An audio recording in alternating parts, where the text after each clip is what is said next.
Hi guys, welcome back to my YouTube channel. So today we're doing two art forms. The first one is seal, rubber seal, in fact. And the second one is engraving on a wood board.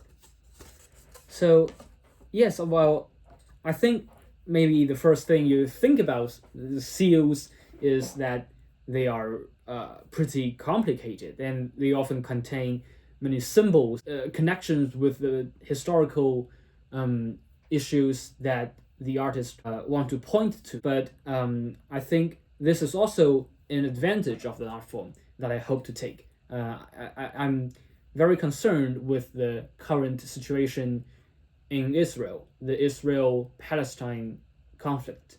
And I hope that through this video I can deliver some messages that I have been pondering over some time in these two art forms.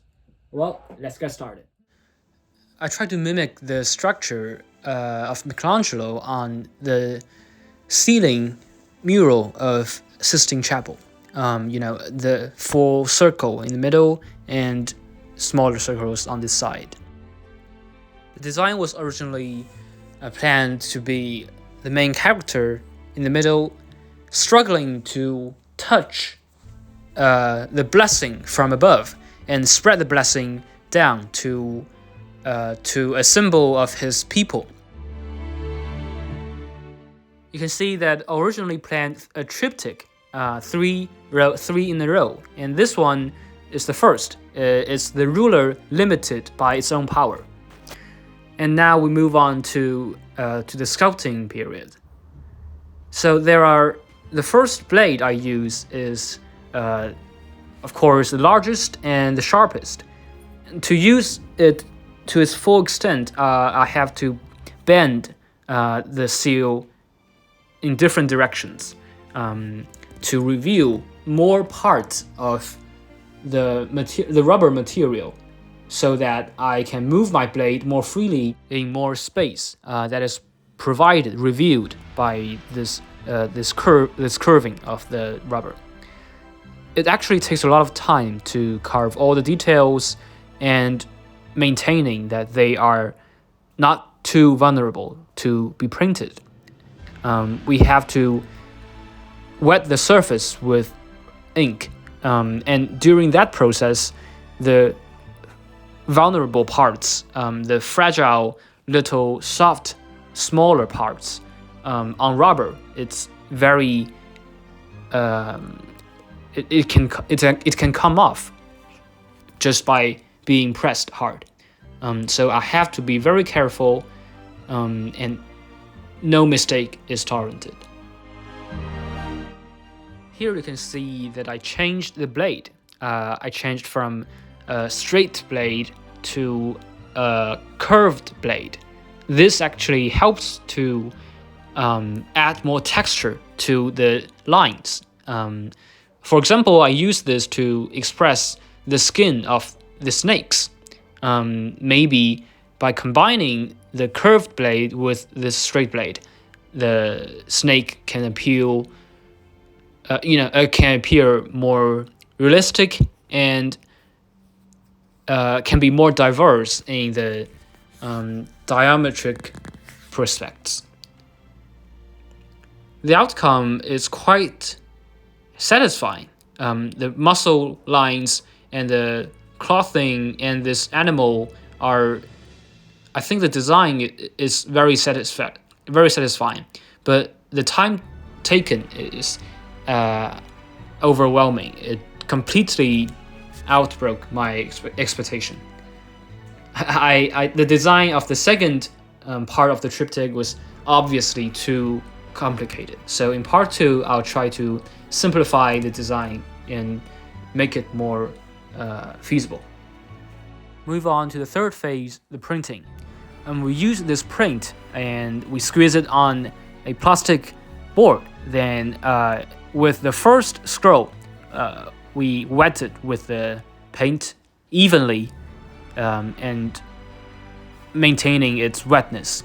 So then we use the scroll to fully cover my plate And in this process, this testing phase to see if every detail is satisfying, because maybe some of the details will come off directly, or others can be more hard to reach, and some of them can add to the texture of the whole image. After placing the paper on the plate as evenly as possible, we use the second scroll to compress them to and make sure that every carved part is fully and evenly printed on the paper. Slowly removing the paper, we can see the final result. I think it's generally a good result, but the down left corner has a little glitch. I wonder if you can see it. In the second part of the video, we are taking on engraving on the wood board. This time I'm going a more realistic approach. I'm not using any symbols or techniques taken from past artworks. I chose to express in a direct way of two hands protecting a flame burning on the stick. So I think this is very imaginative. We can imagine it in different ways, not just hope in the wall, but any hope in any difficult situation can be represented. By adding a piece of red light into this dark background, into this black and white background, I think the red is a great comparison to the simple darkness around it, just like hope in the war, or humanity in a massacre or in the disaster. So to conclude, first I need to make it clear that I do not point to anything in specific or anything near race or belief or faith or conflict over a part of land, and I do not believe in any political points in this conflict. This is to show that power often cages himself. The ruler of a certain land, in this case Jerusalem, is often blinded by the power they derived. They deprived from the local people, from their spiritual beliefs. They get the power from these sources and use them to rule people, to transform people's beliefs, and to gain benefits, interest out of their political reign. This is very dangerous for the government itself, and of course for the local people. We do not want to see a piece of land sacred in three religions become a land of massacre and a land of death, a land of temporary ruins, and a land of permanent killing or permanent sadness. Sadly, until today, this is still the case. This is still reality. Why do this keep happening? What are we doing wrong? I think these are all questions that are worth pondering on. But when thinking about this question, we often think in them in philosophical ways. But I think it's actually simpler than that.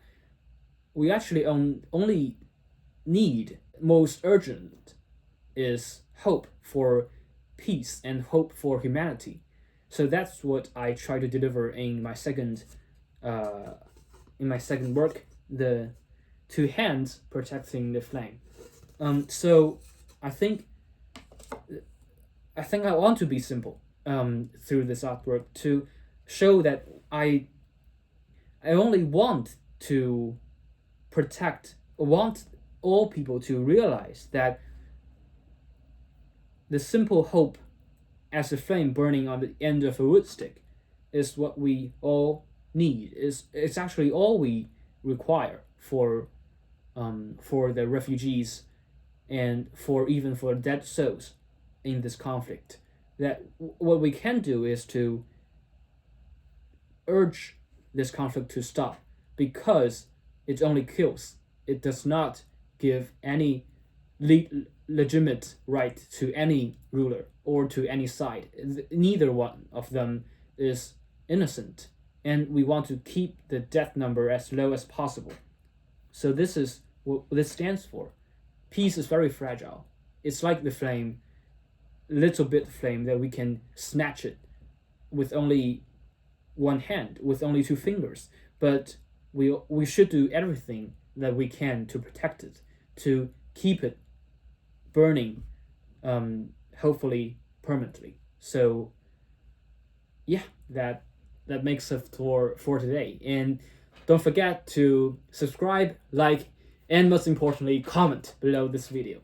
Thank you, and hope you enjoy the ride. Keep waiting on for part 2. See you next time.